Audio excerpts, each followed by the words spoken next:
今天故事的主人公老刘，30多岁来到加拿大，白手起家，先学技术，后来成立了自己的屋顶公司，现在日子过得有声有色。那你这设备非常齐全呀！这干多少年了？我冬天一般不怎么干活，冬天一般不怎么干活，但是偶尔也干一干。你是比较忙的时候，一般是啥季节？一般都是夏天。夏天，对，夏天修屋顶。对，一般都是夏天。夏天的话，因为这个气温呢，它这个屋顶材料要靠这个就是温度来粘合，所以说的话就比较好。那个我把它稍微关一下，在那坐就行。这个车库全是我自己盖的，从地基开始，而且我还有当时的视频，还有每一步骤是什么样。你要是想要的话，都可以给发给你。可以。每一步骤，从地基开始，这水泥都是我自己弄的。明白吗？所有的这边都是我自己。您之前在国内就干过这个 ？No， 都没干过。我以前国内在大连机场是就是搞那个物流的啊，搞物流了。对，出来之后吧，就是来袜子，好，谢谢。就直接扔就完了，直接往这一扔，我到时候一糊了就完了。您之前在国内是机场工作是吧？对，飞机场做物流。对，那您是多大岁数来这边的？30岁。30岁，重新读书。对，重庆。你当时读的就是这个吗？对，我当时读的就是这个专业。这个专业还有这个就对屋顶专业，在魁省有，其他省我不知道有没有。就叫屋顶专业。读完之后，你要获得这个到当地的这个企业，魁北克的企业去干活，然后在大约5年吧，攒够5000个小时数，参加他这个职业培训，就是参加他这个师傅考试，拿到这个师傅证，我都是有证件的，拿到这个证，然后你才可以自己起公司单干。其实做屋顶本身并不难，如果把这个屋顶拿到这个平面去做，大家都会做难度就在于它在高度。对，2、3楼之上的话，人的心态就发生变化了，你必须不能有完全任何恐高。对，而且整个所有的东西的物品摆放都会发生变化，来限制你施工的速度，还有你施工的难度都是不一样的。这位屋顶需要做的内容就是冬天除雪，夏天的话，比如有破损维修，还有啥呀？我看你发的好像对，再就是还有这个秋季的话，你要维护这屋顶，你周围要有树的话，砍树枝也是你要修剪树木，因为树离这个屋顶太近了，动物会过去对，我这个在那个朋友圈里都说了很多，就过去。2个一定要检查你的这个屋顶，这是很重要的。您现在等于是自己开了个公司嘛？对，我开公司已经10年了。10年了？已经10年了，我自己干已经10年了。对。那你从毕业，大概是哪一年毕业的？您当时来加拿大读书的时候是哪一年？是2011年到加拿大。2011年到加拿大读2年。对，不用2年，1年就可以。一年就可以，然后就在老白公司工作了。当然，我头1年2年我肯定没有很多的这个业务了，因为因为这个是需要靠一个时间的。但是呢，这样式我就一边在老白公司打工，有了自己的活，周末就出来干。实际上等到2-3年之后，完全自己的活也有很多活了。这样式我就彻底离开了我以前的这个老白公司，然后就完全自己干，就是自己起了这个牌照到自己干，已经是10年了。10年了。您现在有多大岁数啊？我今年已经刚过年吧，虚岁已经43了。43，您这一行还能干到最大干到多大岁数？这不一定。瓦片来讲的话，因为你总是贵的嘛，所以对膝盖要求高，因为你这个屋顶很斜嘛，所以说那么人老先老腿嘛，所以这个的话也可能5年以后就不行了，也可能干到50岁刚出头。但是平屋顶的话呢，我身边有的老师傅能干到70岁。明白吗？但是所以说在加拿大呢，魁省讲究一个传承。传承就是说呢，你像我是魁北克屋顶终身师傅，那么我呢会在我孩子到17岁的时候，我现在儿子就已经17岁了。我可以在我所有的子女里边挑选一个孩子自动变成终身师傅。这样的吗？是对，传承的这个传承在魁省2个前提：第一，你必须本身是终身师傅；第二，你有一个自己的公司你有一个自己公司在魁北克建筑委员会注册，我们管叫 CCQ。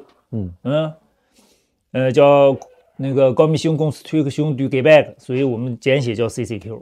所以这是我们特殊的一个行业，但是其他省我们不知道，因为魁省的很多东西都是按照法国来的，所以说在欧洲，那么全都是这样式的。但是你不是说你有6个孩子，对不起，你只能选一个，选一个，男女不限。但这个显然这个东西传给女孩不太可能。所以说这意思就是说，那么作为我呢，就是说这个东西，孩子肯定从小就开始跟我干活。那您孩子喜欢干这个吗？他不喜欢干活，但他喜欢钱。你得给他发钱，他不会免费给你干的，在这儿对不对？对，是这样式的。那他愿意接你这个？那不，这个太早啊，这个需要人生慢慢体会。但是我觉得这是一项技能，哪怕自己家以后你修屋顶的话，对不对？这是一项技能，所以说你必须要学会。那你干不干是一回事。所以说为什么在魁省很多公司上面写的，那个这个公司完和自己的姓和儿子，这公司名都这么起的，就是因为这个东西你要一个想传承。你知道吧？你想传承，你就必须要父传子业，而且这个责任也是一个父传子业。比如说，人说老刘，你现在为什么不能给10年 guarantee， 给5年 guarantee？ 我说我不确定我10年以后还能干动啊，对不对？你这个东西你不能那个欺骗人家，对不对？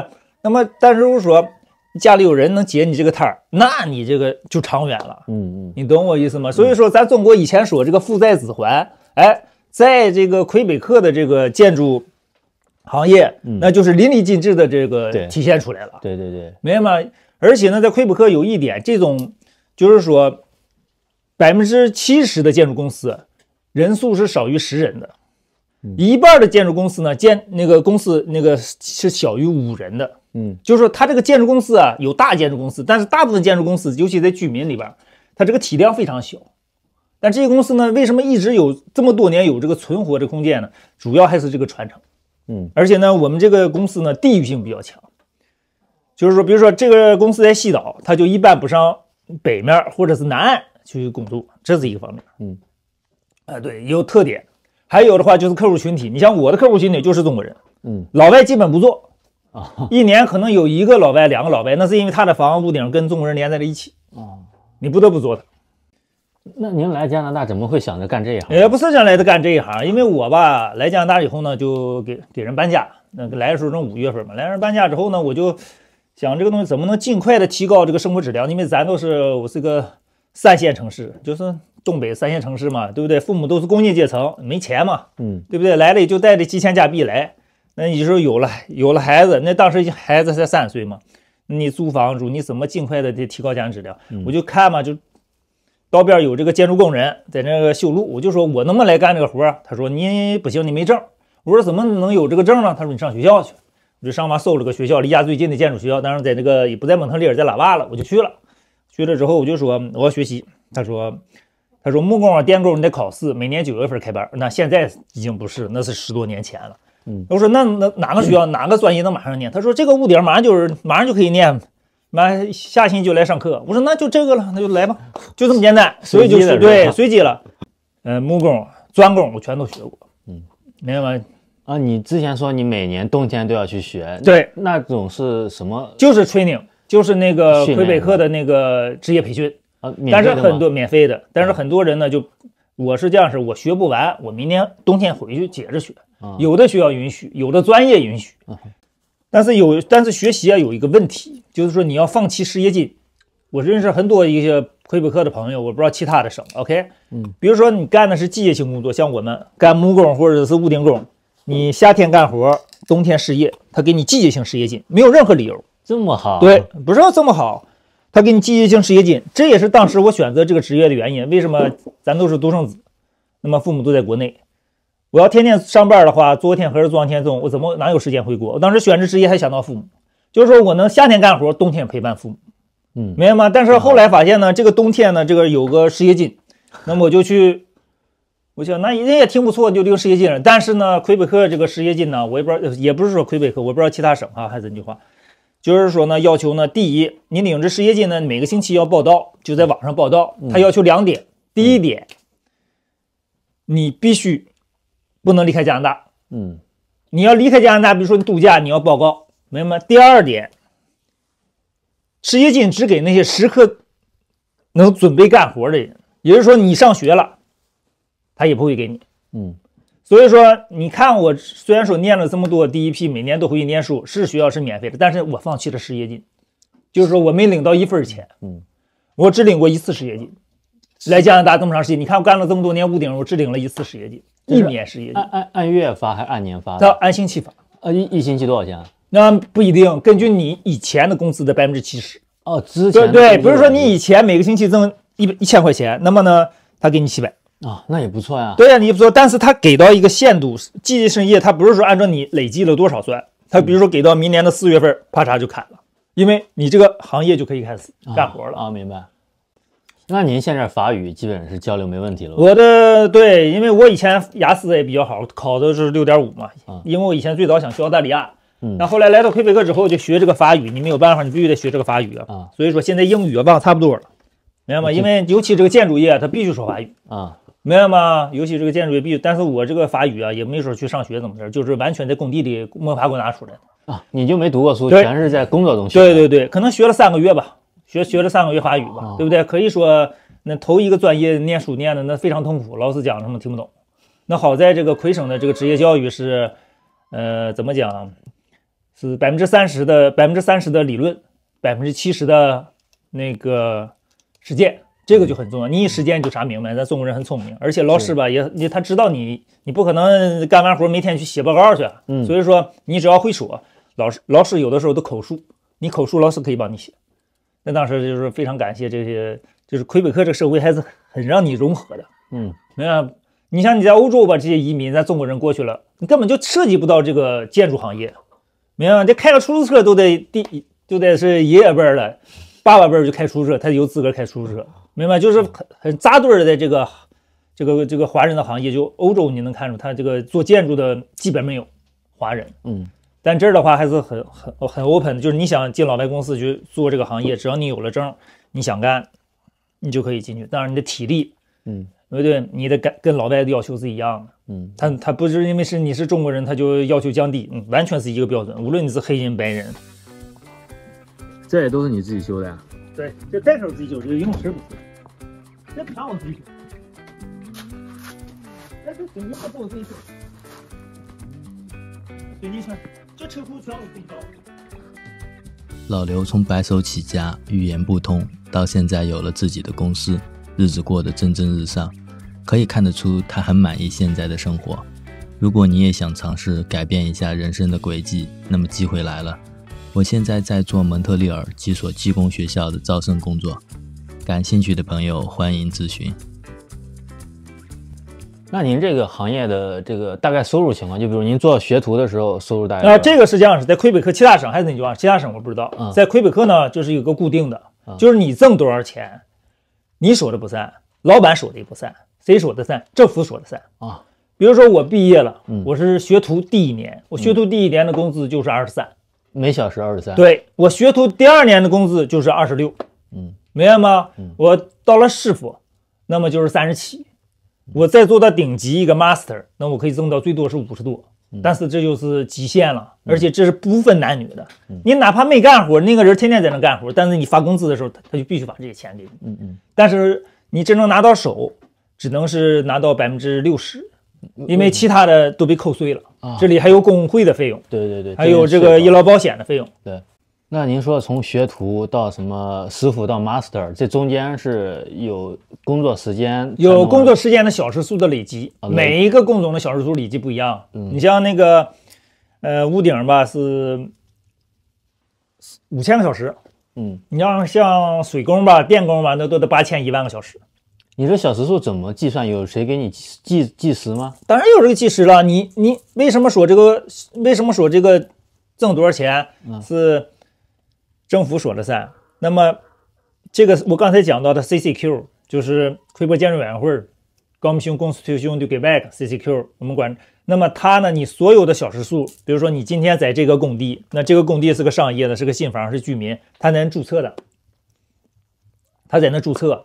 那么谁在那干活，你要报给他老板就报给你了。然后呢，他要扣一部分钱，所以说你只能达到60%。那么你每一个人的小时数记到你的卡里。记到你的卡里，我们都有卡，是这样式的。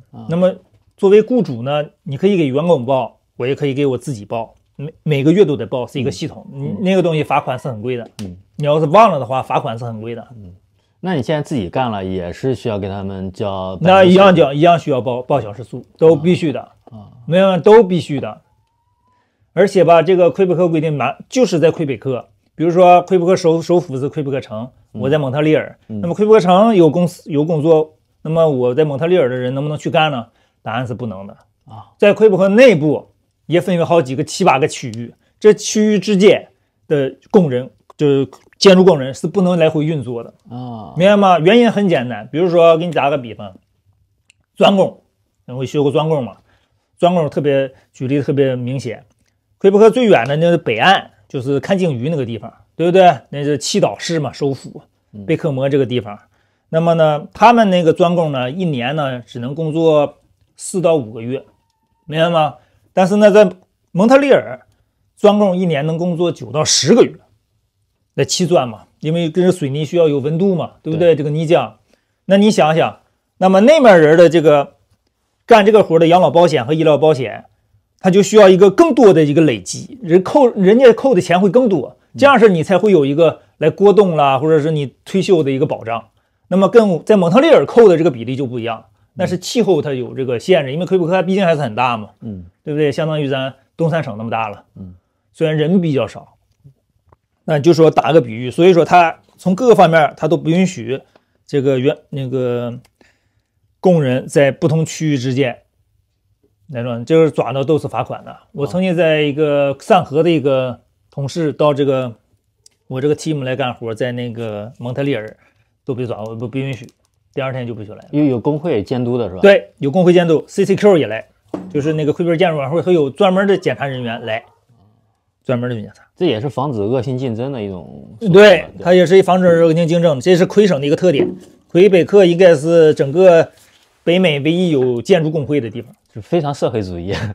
对，它这个比较左嘛，对，其他的省比较右，它比较左，它宁可穷点不要紧，别给我来那些没有用的。就是大家生活的水平都相差不会太大。对，所以说魁省的话也是，也怎么讲呢？就是跟其他省讲的话，就想挣钱挺难的，想挣大钱不太可能。但是大家活得都很舒服。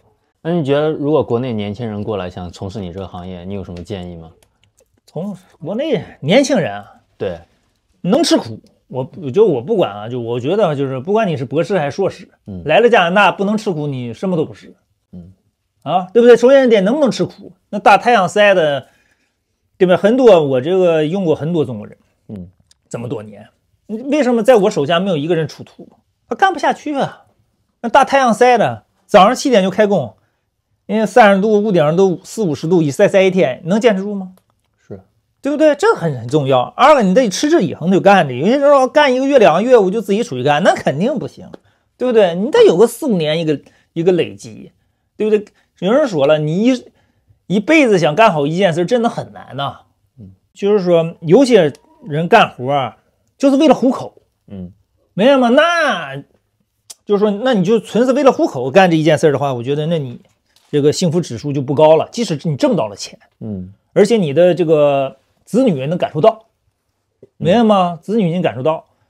但是我觉得话，我要是想干这件事呢，就是把这个事干好呢，就是孩子也能感觉到。我儿子上或者我女儿都在一个学校嘛，就很自豪。就我爸爸干什么？我爸专门修屋顶的，而且今天刮大雪，我父亲肯定爸肯定要上屋顶在干活呢，对不对？这很自豪，对不对？不像说有些孩子不想把这个父母的这个职业告诉大家，存在这种可能，但这不是说孩子自身的问题，是你父母本身潜移默化的把你的情绪带到了家庭中。这个没办法，我为了生活没办法。但我干这个我就很有成就，我觉得帮你解决问题了，你做一个别人需要的人，而且呢又不趁火打劫，明白吗？对不对？这个很重要。我每个节目最后呢，一般都会问一个固定的问题，就是你为什么选择来到这里生活？